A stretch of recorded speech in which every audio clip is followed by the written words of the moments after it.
Halo, selamat datang kembali ke channel saya Penghayat Diksi.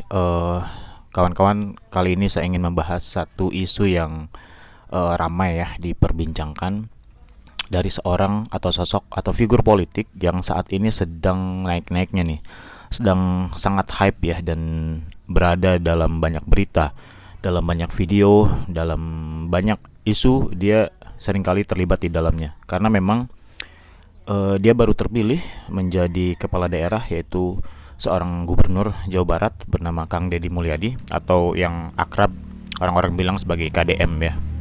Kebijakan-kebijakan KDM ini bagi saya menohok dan nyentrik ya.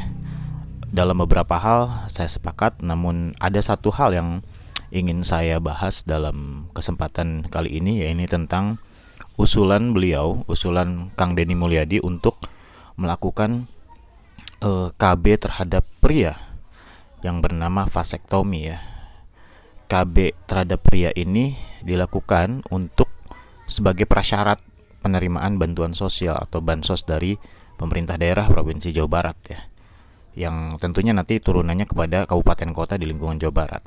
Nah, ini menuai pro kontra, bahkan sampai hari ini, per hari ini pun masih banyak media massa yang mengabarkan pro kontra terkait dengan inisiatif dari Kang Deddy Mulyadi ini.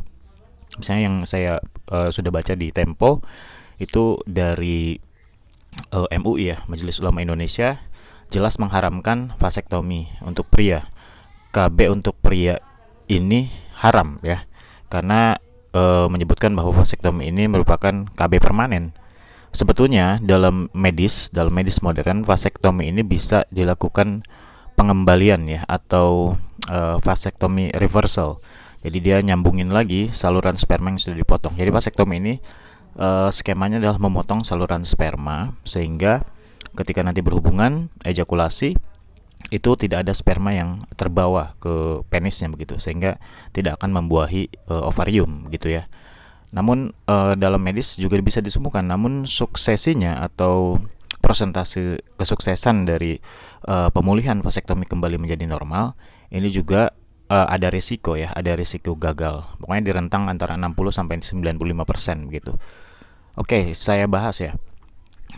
Vasektomi apakah baik untuk kemudian menjadi prasyarat penerimaan bansos? Karena Kang Deddy melihat banyaknya masyarakat Jawa Barat yang punya anak, yang memiliki anak itu di atas rata-rata kapasitas kelayakan ekonominya gitu. Jadi sebuah keluarga yang harusnya mungkin punya anak satu dengan penghasilan tertentu sehingga bisa mengalami kelayakan hidup. Nah, tapi ada overpopulasi ya. Jadi mereka yang sebetulnya secara finansial belum mampu atau terkategori miskin ini memiliki beban sosial yang lebih, yaitu memiliki anak yang lebih dari rata-rata, misalnya 3, 4 atau 5, padahal kapasitas kelayakan dia untuk memenuhi syarat ekonominya itu misalnya hanya untuk satu anak, tapi faktanya mereka punya anak lebih dari satu, bisa 2, bisa 3, bisa 4, bahkan lebih gitu.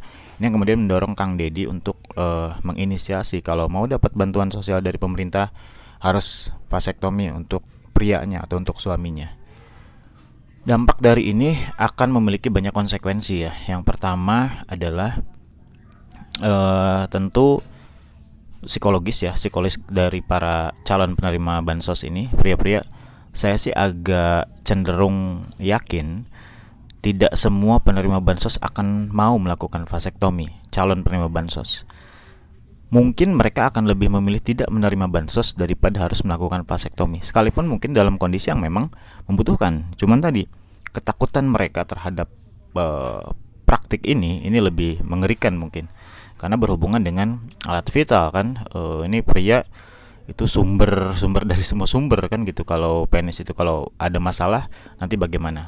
Sekalipun persentase operasi dari vasektomi ini di atas 90%, tapi bukan berarti tidak ada resiko ya. Resikonya juga ada, dan ini yang kemudian nanti menimbulkan pro kontra lebih jauh. Jadi pria mungkin akan lebih ketakutan untuk melakukan vasektomi itu sendiri.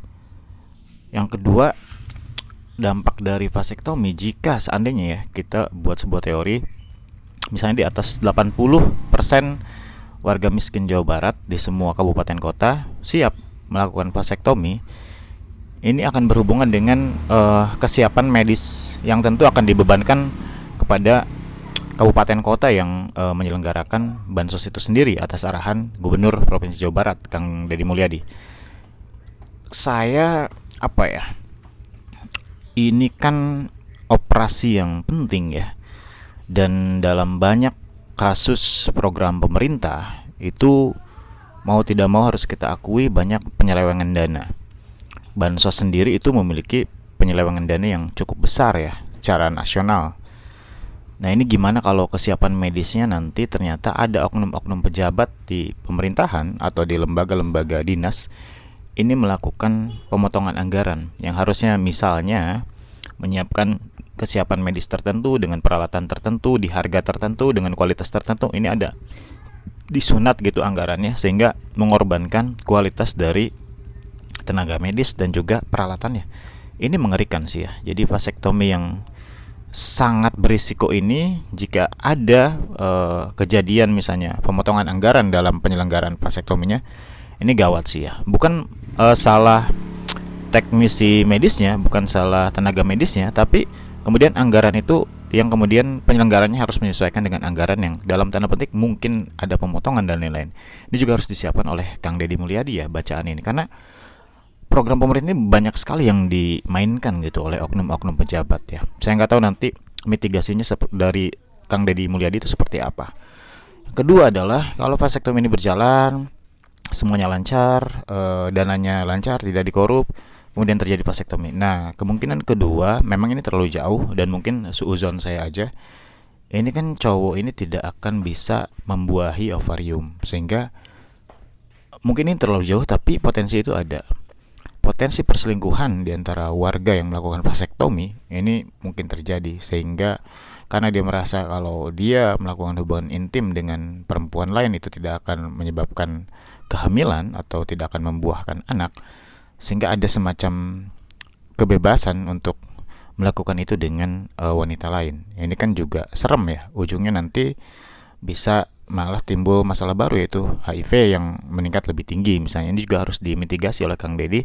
Bukannya tidak mungkin terjadi, mungkin tidak akan terjadi, tapi resiko itu ada, potensi kejadian semacam ini ada ya. Kecuali mungkin kebiri ya, suntik mati yang dimana penisnya tidak bisa berdiri sama sekali, mungkin itu akan memitigasi lebih jauh terhadap seks bebasnya gitu. Tapi kalau vasektomi masih bisa ereksi, kemudian masih bisa ada rangsangan dan lain-lain, hanya tidak bisa mengeluarkan cairan sperma begitu kan. Artinya cairan yang keluar nanti tidak mengandung sperma yang bisa membuahi ovarium gitu. Kemudian selanjutnya adalah apakah ini akan secara optimis, ini yang ketiga ya. Apakah program vasektomi akan secara optimis dan maksimal ini bisa memutus mata rantai kemiskinan, sandwich generation? Apakah dengan ini akan memutus atau ini hanya melakukan pending aja, mempause gitu terkait dengan circle kemiskinan yang jauh lebih panjang di masa depan. Jadi nanti udah nggak bisa punya anak, kemudian juga kerja juga enggak, hanya sebatas menunggu bantuan-bantuan pemerintah selanjutnya. Saya kira ini tidak produktif kalau hal ini terjadi. Beberapa program pemerintah yang pernah dicanangkan di zaman Jokowi periode pertama itu ada yang bagus ya, yang pelatihan ketika masa COVID itu, yang orang-orang diberikan kartu, kemudian dia kursus, yang kalau nggak salah satu penyelenggaraan juga Ruang Guru saat itu, menjadi YouTuber, menjadi petani, menjadi lain-lain dengan kursus sekian bulan, kemudian diberi modal. Tapi itu tidak berjalan dengan baik karena mindset dari para penerima bantuan itu mindset konsumtif. Jadi nggak ngefek tuh dikasih uang berapapun, boro-boro kepikiran untuk modal usaha, enggak. Nah, bagi saya kuncinya kemudian adalah ini masyarakatnya bisa sadar dulu nggak sih bahwa mereka hidup di bawah garis kemiskinan, sehingga harus ada scaling up gitu. Scaling upnya apa? Skill mereka sebagai sumber daya manusia, kemudian pemerintah mengakomodir potensi peluang kerjanya seperti apa. Kalau bisa sih, kalau COVID kan susah waktu itu ketemu. Kalau bisa sekarang skema semacam itu dihidupkan lagi, tapi langsung ada balai pelatihan gitu.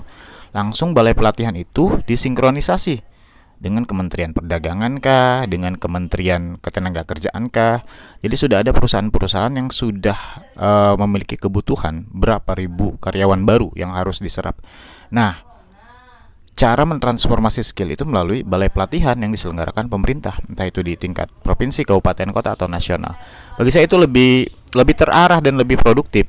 Nanti tentu kegagalannya bisa kita minimalisir ya dengan controlling yang ketat, dibanding misalnya melakukan vasektomi kemudian ya efeknya terlalu banyak gitu.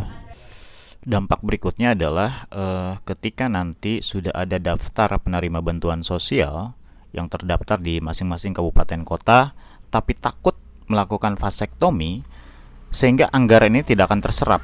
Ini juga akan menjadi masalah ya. Anggaran yang sudah disiapkan untuk melakukan penyelenggaraan bansos, kalau misalnya di atas 50% tidak terserap ke warga, ini akan kemana nasibnya? Hanya khawatir saya kemudian banyak oknum yang kemudian bermain, pemalsuan data segala macam. Dan ini ya akan menjadi mega korupsi yang kesekian gitu dengan bansos vasektomi ini begitu. Jadi Kang Deddy Mulyadi ini saya tahu dan saya memahami keresahan dia, dan ini melakukan sebuah shortcut ya. Melakukan sebuah shortcut untuk menyelesaikan masalah. Namun perlu dipikirkan, diukur konsekuensi logis dari kebijakan-kebijakan yang nyentrik ini seperti apa. Dampak buruk versus dampak baiknya itu harus ditimbang, mana yang lebih besar. Saya kira itu. Untuk beberapa kebijakan Kang Deddy Mulyadi yang lain nanti akan saya bahas di video berikutnya. Makasih kawan-kawan.